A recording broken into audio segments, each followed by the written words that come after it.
So last night, I went to see Hereditary with my friends, and since then, I've only slept for an hour and a half. Yeah, fuck.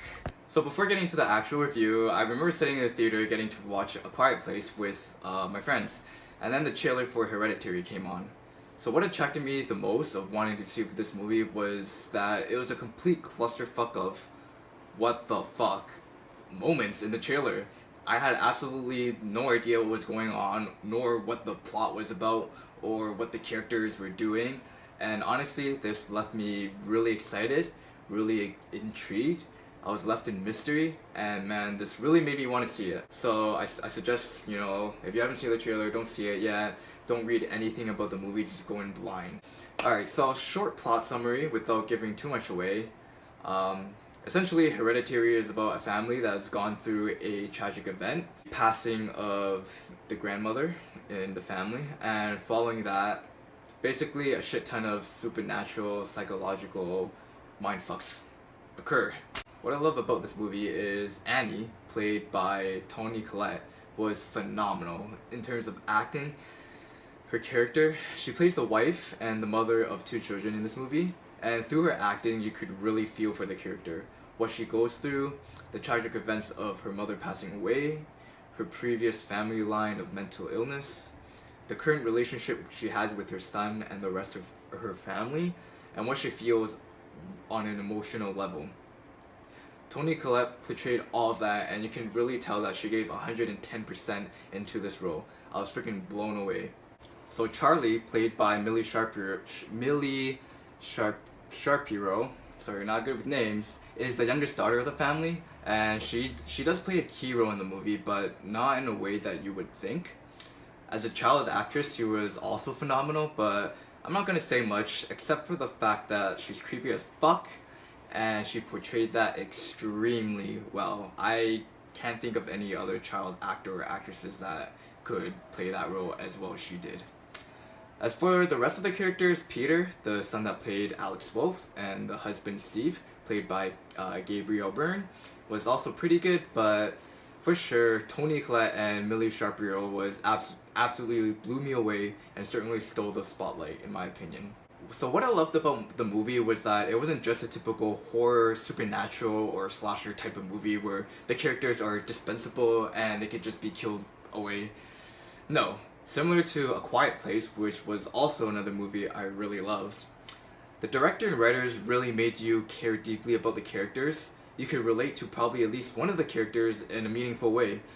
The movie deals with themes like mental illness, tragedy, and grief. And I think that anyone that's gone through the passing away of a loved one or close relative, anyone that has issues in the family household in terms of dynamics in their family, or anyone that has dealt with mental illness can really relate to the characters in the film. This is how this film differentiates itself from the rest of the Hollywood fucking horror trash that's out there.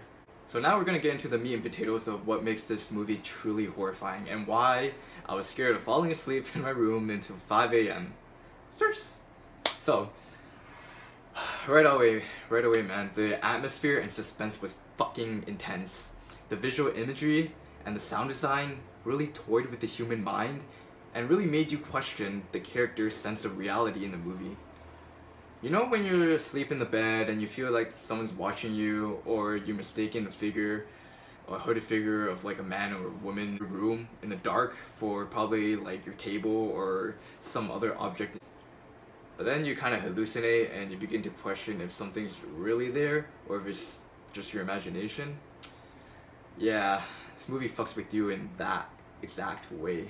Like any good psychological thriller should, made you think.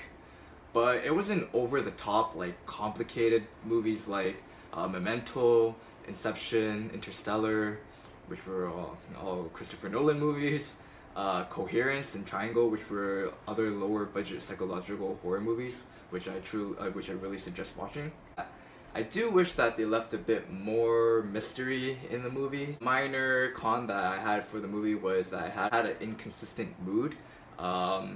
There were some comedic scenes thrown in there that didn't really feel like it fit well within the scene. There's a spiritual possession scene that was happening, and one of the characters did something that was kind of funny. Everyone in the audience laughed. I'm not sure if the director meant for that to be funny. I'm pretty sure he did, but if that was his goal, then yeah, for sure it was funny, but I felt that it didn't really fit in the scene that much. Minor con that I had for the movie was that I had a long runtime, so 2 hours was, in my opinion, a bit, although I was excited for a horror movie to be 2 hours, it was a bit too long for what we were shown. There were scenes that it slowed down. They probably could have cut it off or changed something to cut it down by 15 or 20 minutes of the movie. The last one was more so about the exposition that the characters were doing. There were 2 or 3 pretty big exposition scenes that we didn't really need. Younger audience members probably would have a hard time thinking and figuring out the plot, so I can see why they threw in some exposition scenes there. One more fucking con about Hereditary wasn't even about the movie itself, it was the freaking audience members. So, in the movie, there's a certain sound that a character makes. If you've seen the trailer once, probably twice, you know exactly what I'm talking about. But throughout the movie, the character makes that sound, and people in the audience members decided that it would be funny or straight up fucking annoying, which I thought, if they would make that sound, because I got one scene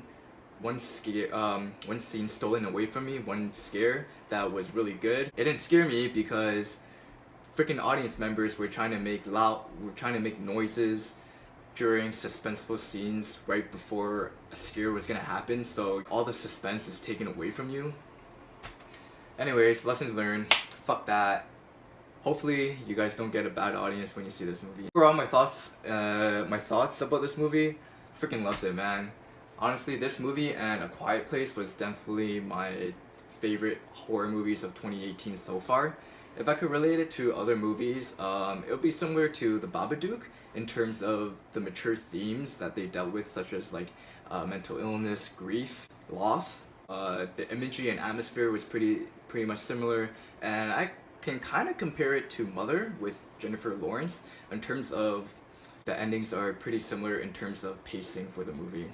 So the director's name is Ari Aster, and apparently this was the first big budget Hollywood film that he made. He made some short films prior to that, and with a budget of $10 million, I was really impressed. I'm really excited to see what else he can put out there, and hopefully it's in the genre of horror, because man, I really enjoyed this movie. I definitely recommend to see this movie if you guys haven't already.